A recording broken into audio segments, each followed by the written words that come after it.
ሰባተኛው ዙር የግብር ከፋዮች ዕውቅና መርሃ ግብር ለሀገር ክብር በሚል መሪ ቃል በገቢዎች ሚኒስቴርና በጉምሩክ ኮሚሽን አዘጋጅነት በአዲስ ኮንቬንሽን ማዕከል ተከናውኗል። ጠቅላይ ሚኒስትር አብይ አህመድን ጨምሮ ከፍተኛ ባለስልጣናትም በመርሃ ግብሩ ታድመዋል።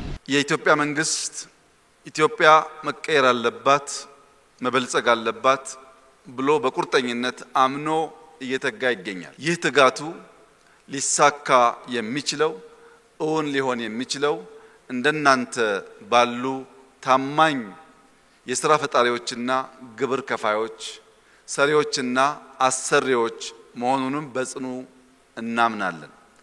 በዚሁ አግባብ በመንግስትና በታማኝ የግብር ከፋዮች መካከል በጥቂት ፖይንቶች ላይ በጽሁፍ ያልሆነ ስምምነት እንድንፈጽም እፈልጋለሁ።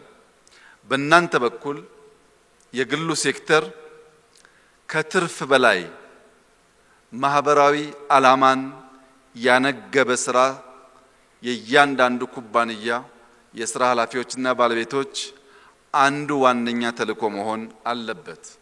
ሰርቶ ከግማሽ ቢሊዮን ብር በላይ ግብር የሚከፍል ሰው ከትርፍ በላይ ለማህበራዊ ዓላማ ራሱን ማዘጋጀት ይኖርበታል። ሁለተኛው በታማኝነት ልናገለግላችሁ ስለወሰን በስኬትም በተግዳሮትም ከመንግስትና ከህዝብ ጋር የምትጋሩ ታማኞች መሆን አለባችሁ። በደናው ዘመን የምትሰበስቡና ሀብት የምታካብቱ በችግር ጊዜ ደግሞ ወደ ዱባይ የምትሸሹ መሆን የለባችሁ። በመከራውም ጊዜ በስኬቱም ጊዜ በጋራ ጸንተን የምንቆም መሆን አለብን። ሶስተኛ የሀገርን ጥቅምና ትውልድን የምታስቀድሙ መሆን አለባችሁ።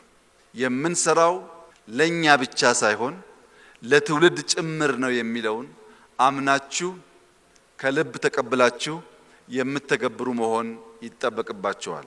ኤንቢሲ ኢትዮጵያ ቴሌቪዥን ያነጋገራቸው ታማኝ ግብር ከፋዮችም ለሀገር ኢኮኖሚ እድገት የሚያደርጉትን አስተዋጽኦ አጠናክረው እንደሚቀጥሉ አንስተውልናል።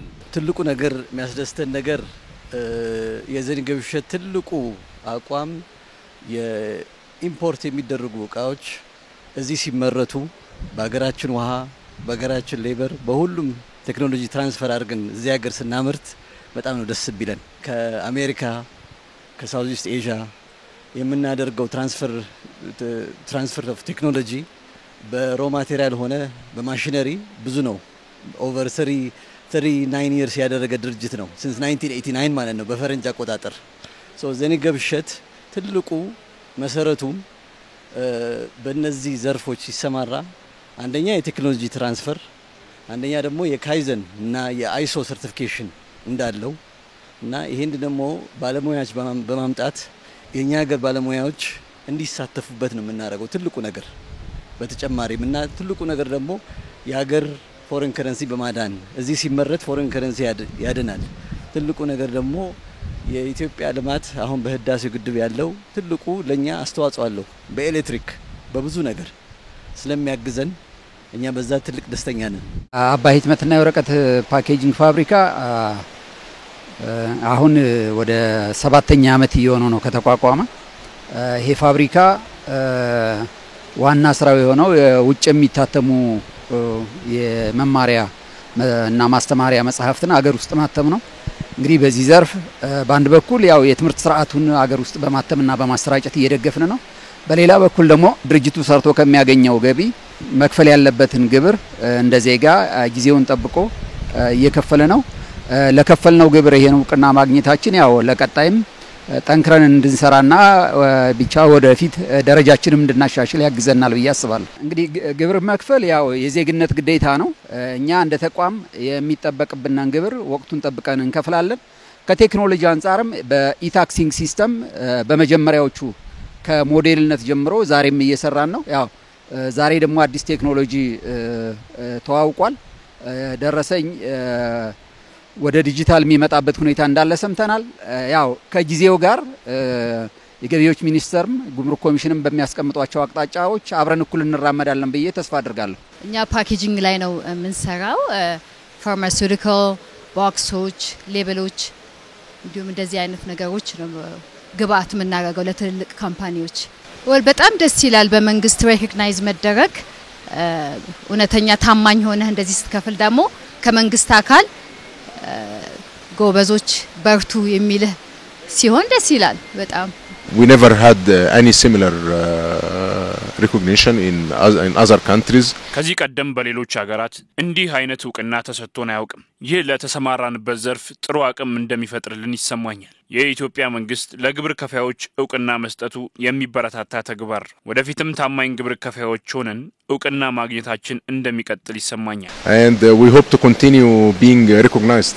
የገቢዎች ሚኒስትር አይናለም ንጉሴ በ2017 በጀት ዓመት 900.27 ቢሊዮን ገቢ ለመሰብሰብ ታቅዶ እንደነበር አስታውሰው 484.9 ቢሊዮን ብር ከሀገር ውስጥና ከውጪ በአጠቃላይ ከ900 ቢሊዮን ብር በላይ መገኘቱንም ተናግረዋል። በ2017 በጀት ዓመት ከዚህ በፊት ከነበረው ከፍ ያለ የታክስ ገቢ ቅድ ብር 900.27 ቢሊዮን ለመሰብሰብ ግብ ተጥሎ ነበር።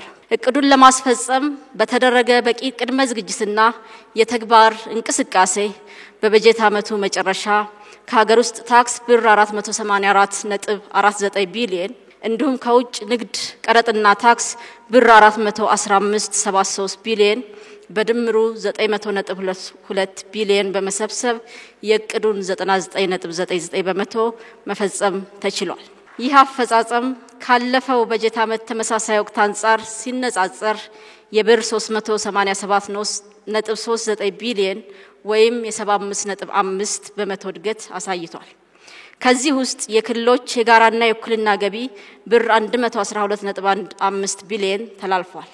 በተመሳሳይ የክልልና ከተማ አስተዳደር ገቢ ቢሮዎች ባደረጉት ውጤታማ የሥራ እንቅስቃሴ እንደ ሀገር ለመጀመሪያ ጊዜ የትሪሊየን የታክስ ገቢ ጉዟችንን በጋራ እውን ማድረግ ችለናል።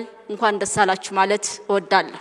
ሚኒስትሩ አክለውም በዛሬው የግብር ከፋዮች ዕውቅና መርሃ ግብር 700 ታማኝ ግብር ከፋዮች ዕውቅና እንደተሰጣቸው አንስተዋል። በፕላቲኒየም ደረጃ 105 ግብር ከፋዮች፣ በወርቅ ደረጃ 245 እንዲሁም በብር ደረጃ 350 ግብር ከፋዮች በአጠቃላይ 700 ግብር ከፋዮች ዕውቅና ተሰጥቷቸዋል። የግብር አከፋፈል ስርዓት ከጊዜ ወደ ጊዜ እየተሻሻለ የመጣና ለውጥ የታየበት እንደሆነም ተጠቁመዋል።